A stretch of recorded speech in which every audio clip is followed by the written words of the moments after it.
Hello guys, welcome to Sumanth talks. అయితే game changer అయితే day 1 సక్సెస్ఫుల్గా కంప్లీట్ అయిపోయింది. అన్ని దగ్గరలో కూడా సోలు పడ్డాయి, అంతా కూడా అయ్యింది. మొదటి రోజే చాలా దగ్గరలో మిక్స్డ్ టాక్ వచ్చింది. కొంతమంది ఈవెన్ డిజాస్టర్ అని చెప్తున్నారు, కొంతమంది ఏంటంటే నచ్చింది, బాగుంది, ఇలా ఉండాలి. సో అగైన్ రకరకాలుగా వస్తున్నాయి అన్నమాట. ఒక్కొక్క మనిషి ఒక్కొక్కలా చెప్తున్నారు. అయితే మనం వెళ్ళి చూసిన తర్వాత మనకి అనిపించింది ఏంటి, అదే ఇంపార్టెంట్ ఫైనల్. సో రివ్యూవర్స్ కానీ, లేకపోతే ఏదో జర్నలిస్టులు, లేకపోతే ఎక్కడ మేమ్ పేజెస్, సో రకరకాలుగా చెప్తారు అవన్నీ కూడా. బట్ మనం వెళ్ళి నచ్చిందా లేదా అంతే, అది సాటిస్ఫాక్షన్ అనమాట. మ్యాక్సిమం ఆఫ్ మీరు కూడా చూసే ఉంటారు. సో అగైన్ మీకు నచ్చవచ్చు, నచ్చకపోవచ్చు. సో అవన్నీ కూడా డిఫరెన్స్ ఆఫ్ ఒపీనియన్ అనమాట. అయితే ఇప్పుడు ఈ మిక్స్డ్ టాక్ రావడానికి, అలాగే నెగిటివ్ టాక్ రావడానికి మెయిన్ రీజన్ ఏంటో నేను 2 రీజన్స్ చెప్తాను గైస్. అది మీకు వ్యాలిడ్ అనిపించవచ్చు. ఎందుకంటే first one, so movie start అయిన దగ్గర నుంచి కూడా ఫైటు, సాంగు, ఇంటర్వెల్ అంతా కూడా, తర్వాత అంత ఫ్లాష్ బ్యాక్ ఎపిసోడ్ అలా లేపేసిన తర్వాత ఫ్యాన్స్ని అదే హైలో ఉంచాలి. ఒక ఆడియన్స్ చూస్తున్నాడు అంటే ఆడిని తీసుకెళ్ళి అదే హైలో ఉంచాలి. అప్పన్న క్యారెక్టర్కి అంత హుక్ అయిపోయి చూస్తున్నప్పుడు ఆ క్యారెక్టర్ని పోన్లే ఎండ్ అయిపోయింది, చనిపోయింది ఆ క్యారెక్టర్, ఓకే.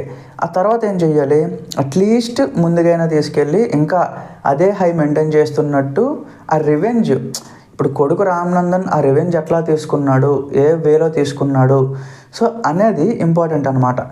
సో ఆ ఎలిమెంట్ అనేది అక్కడ మిస్ అయిపోయింది. అందుకు ఆ గ్రాఫ్ అనేది అలా కింద పడిపోయింది అనమాట. సో అందుకే చాలామందికి ఏం చెప్తున్నారంటే బాగాలేదు, ఇదేంటి ఇలా ఉంది అని చెప్పి చెప్తున్నారనమాట. నేను ఇంకొక రీజన్ చెప్తాను. సో ఇది రీజన్ కాదు, ఒక ఎగ్జాంపుల్గా కూడా మీరు అనుకోవచ్చు అనమాట. నేను పేరు మెన్షన్ చేయను, బట్ రీసెంట్గా వచ్చింది 2024లో ఒక మీడియం బడ్జెట్ సినిమా అనమాట. సో అగైన్ ఆ సినిమాకు కూడా ఇలానే జరిగింది. అంటే సినిమా మొత్తం 2 గంటల 30 నిమిషాలు ఎంత ఉంటుంది ఆ సినిమా మొత్తం చూసేసిన తర్వాత చాలా లేపారు ఆ సినిమాని. అంటే ఏ బ్లాక్ బస్టర్, చాలా బాగుంది, ఎక్సలెంట్, అది ఇది అని చెప్పి లేపారు. సో అగైన్ కొంతమంది తర్వాత వెళ్ళి చూసిన తర్వాత ఫస్ట్ అంటే లాస్ట్ క్లైమాక్స్ ఆ 10 నిమిషాలు వదిలేస్తే మిగతా అంతా కూడా ఏటి ఇలా ఉంది, ఎందుకు ఇంత లేపారు, అసలు ఏంటి ఈ సినిమాలో ఏం నచ్చింది వీళ్ళకి అని చెప్పి అనిపించింది అనమాట పర్సనలీ నాకు. బట్ ఆ లాస్ట్ 10 నిమిషాలు వచ్చిన తర్వాత బాగుంది, బాగా తీసాడు, అంటే కొత్త కాన్సెప్ట్, ఓకే 10 నిమిషాలు చాలా బాగా తీసాడు. అంటే సినిమా హాల్ నుంచి బయటకు వచ్చేసినాక 10 నిమిషాలు బాగుందని మనం చెప్పం కదా, సినిమా అంతా బాగుందనే చెప్తాం. సో సేమ్ ఇక్కడ గేమ్ చేంజర్ విషయంలో కూడా అదే జరిగింది. సో సినిమా అంతా కూడా ఎంత మంచిగా వెళ్ళినా ఫస్ట్ హాఫ్ నిజంగా చాలా బాగా వెళ్ళింది. ఆ ఇంటర్వెల్ దగ్గర బీజిఎం కానీ అంతా కూడా అనౌన్స్ చేయడం, అదంతా ట్విస్ట్ అంతా కూడా పర్ఫెక్ట్గా వెళ్ళింది. ఫ్లాష్ బ్యాక్ ఎపిసోడ్ కూడా పర్ఫెక్ట్గా వెళ్ళింది, కానీ ఇంకా హై వెళ్ళింది అనమాట. క్లైమాక్స్ ఇంకెలా ఉండాలి, క్లైమాక్స్ అనేది ఆడియన్ ఇంకా థియేటర్కి బయటకు వెళ్తున్నాడు. సో ఆ మూమెంట్లో చెడగొట్టేశారు అనమాట. ఫ్రాంక్గా చెప్పేస్తున్నాను, ఆ మూమెంట్లోనే చెడగొట్టేశారు. ఎందుకంటే ఇప్పుడు ఇన్ఫ్యాక్ట్ అక్కడ ఇంకొక ఆప్షన్ లేదు, ఎస్జే సూర్య గారిని ఏదో ఒక ఫైట్ చేసి చంపాలి, లేకపోతే ఇంకేదో ఆల్టర్నేటివ్గా అరెస్ట్ చేసి ఏదో చెయ్యాలి. ఎలా పెట్టినా ఆ క్లైమాక్స్ అనేది సాటిస్ఫై అవ్వడు ఆడియన్, మీరేం పెట్టినా. ఎందుకంటే సినిమా స్టార్ట్ చేయడం కమర్షియల్ ఎలిమెంట్తో స్టార్ట్ చేశారు.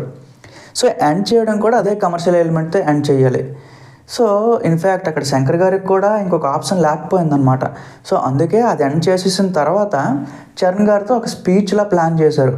అట్లీస్ట్ ఆ స్పీచ్ అయినా టైటిల్స్తో పాటుగా ఎందుకు వేసారో నాకు అర్థం కావట్లేదు. సో టైటిల్స్ అనేవి ఆ స్పీచ్ అయిపోయిన తర్వాత పెట్టుంటే ఇన్ఫ్యాక్ట్ ఏదో ఓకే ఒక మెసేజ్ ఇద్దాం అనుకున్నారు అని అనుకుందాం. ఆ టైటిల్స్ పడ్డప్పుడే సగం మంది జనాలు అనేది బయటకు వెళ్ళిపోతున్నారు, ఇంకా స్టాండింగ్లో నిల్చొని అవన్నీ అంటున్నారు అనమాట. సో మీరు ఇచ్చేది ఏదైనా ప్రాపర్గా ఇచ్చేసి అది ఎండ్ చేయండి. సో అగైన్ ఏదో మిగతా మూవీస్ ఫాలో అవుతున్నాయి కదా, మనం కూడా అదే టెంప్లెట్ ఫాలో అవుదామంటే ఆ జోనర్ వేరు, మన జోనర్ వేరు. సో అక్కడే దెబ్బకొట్టింది అనమాట. 2 రీజన్సే. సినిమా అంతా కూడా ఎక్సలెంట్ ఉంది, తమన్ బీజిఎం కానీ, ఆ సాంగ్స్ కానీ, చరణ్ గారు ఇంకా నాకు సినిమాని ఇన్ని టికెట్లైనా అఫ్కోర్స్ ఇంత ఆక్యుపెన్సీ అయినా వచ్చింది అంటే one and only reason Charan గారు. సో నాకైతే పర్సనల్గా అనిపించింది guys. Again of course Dil Raju గారు కూడా మరి శంకర్ గారి మీద ఉన్న ఏమో మరి రెస్పెక్ట్తోనో లేకపోతే ఇంకేంటో తెలీదు, ప్రతి షాట్ కూడా హై క్వాలిటీతో తీశారనమాట. సో ప్రతిదీ చాలా మంచిగా వెళ్ళింది. బట్ బయట ట్రోల్ చేస్తున్నట్టు, బయట స్ప్రెడ్ చేస్తున్నట్టు అంత నెగిటివిటీ అయితే లేదు గైస్ సినిమాలో. నాకైతే పర్సనల్గా చాలా నచ్చింది. ఆ క్లైమాక్స్ పాయింట్ అనేది నాకు నచ్చలేదు. కోర్స్ నేనైతే సాటిస్ఫై అవ్వలేదు అనమాట. అది నా పర్సనల్ ఒపీనియన్. అది మీకు వేరే ఉండొచ్చు, నాకు వేరే ఉండొచ్చు అనమాట. అయితే బట్ కొన్ని ఫ్యాండమ్స్ ఏం ట్రై చేస్తున్నాయి అంటే దీన్ని కంప్లీట్గా డిజాస్టర్ చేస్తాయి అనమాట. అది ఇంకా నిజమే. చాలామంది ఏం చేశారు, ఇంకా ఇప్పుడు నాట్ ఓన్లీ చరణ్ గారికి ఏ సినిమా పెద్ద సినిమా రిలీజ్ అయినా మనం గుంటూరు కారం కూడా కంపేర్ చేసుకుందాం. ఏదైనా కల్కి కానీ ఏ సినిమాని మనం కంపేర్ చేసుకున్నా మిగతా ఫ్యాండమ్స్ అనేది అంతగా సపోర్టింగ్ రావట్లేదు అనమాట. సో వీళ్ళు వచ్చినప్పుడు వాళ్ళు రారు, వాళ్ళు వచ్చినప్పుడు వీళ్ళు రారు. సో ఇట్లాగా ఒకరినొకరు ఎంకరేజ్ చేసుకునే కల్చర్ మన దాంట్లో లేకపోయినప్పుడు సో ఏ సినిమా కూడా అంటే ఒక హిట్ అయిన సినిమాని యావరేజ్ చేస్తారు, యావరేజ్ అయిన సినిమాని ఫ్లాప్ అయిన సినిమాని ఇంకా కంప్లీట్గా ముగించేస్తారు ఆ సినిమాని. ప్రజెంట్ అయితే ఆ టైప్ ఆఫ్ కల్చర్ నడుస్తుంది కాబట్టి అప్కమింగ్ సినిమాలు ఏవైనా సరే ఒక కొత్త స్క్రీన్ ప్లే కానీ ఒక కొత్త కథ కానీ అసలు కంప్లీట్గా ఆడియన్స్ షాక్ అయ్యేటట్టు లేకపోతే సినిమాలు అనేవి కష్టం అనమాట ఫ్యూచర్లో. సో ఇదైతే నాకు పర్ఫెక్ట్గా అనిపించింది గైస్. సో గేమ్ చేంజర్ గురించి చెప్తున్నావా బ్రో అంటే కాదు, గేమ్ చేంజర్ అనేది ఒక పండగ సినిమా. సో పండగకి ఏం చేస్తారు, నలుగురు ఫ్యామిలీస్ వచ్చి కూర్చొని చూస్తారు. అది కూడా ఇప్పుడు సంవత్సరంలో చాలా రేరు, ఒక 2-3 సార్లు వస్తారు. సో పండగకు వచ్చినప్పుడు చుట్టాలతో వాళ్ళతో కలిసి చూసినప్పుడు వాళ్ళకి ఏం కావాలి, ఒక 4 సాంగ్స్ కావాలి, ఒక 3 ఫైట్లు. సో అగైన్ కొంచెం బాగుండాలి. అబ్యూసివ్ సీన్స్ కూడా గేమ్ చేంజర్లు ఏం లేవు. ఫ్యామిలీస్ అన్నీ కంఫర్టబుల్గా చూసే సీన్స్ ఉన్నాయన్నమాట. సో మరి ఇలాంటి సినిమానే కదా మన పండగ కావాల్సింది. బట్ ఆ ఎండ్ చేసే క్లైమాక్స్ బాగుండుంటే రిపోర్ట్స్ మారేవి, ఫ్యామిలీస్ కూడా ఇంకా ఇంట్రెస్ట్ చూపించేవారు అనమాట. సో ఓవరాల్గా మరి జరిగింది అంతే. ఇంకా మనం ఆ రిపోర్ట్స్ని ఆ రిజల్ట్స్ని మార్చలేం. బట్ యాజ్ ఆఫ్ నౌ అయితే హిందీలో పర్వాలేదు, యాజ్ ఆఫ్ నౌ అలా స్లోగా ఉంది. ఈ రోజుకి తెలుగులో అయితే Day 2 బుకింగ్స్ వచ్చేసి పర్వాలేదు, ఆల్మోస్ట్ కొన్ని దగ్గరలో నార్మల్గానే ఉంది. సో మరి ఫ్యాక్ట్ మీరు బుక్ మై షో ఓపెన్ చేసి చెక్ చేసినా ఇంకా అదే చూపిస్తుంది అనమాట. ఎందుకంటే వాంటెడ్గా కావాలని నెగిటివ్ స్ప్రెడ్ చేసినప్పుడు ఆ సినిమా ఎట్లా లేదన్నా పాతాళంలోకి వెళ్ళిపోద్ది అనమాట. So game changer is best example for that.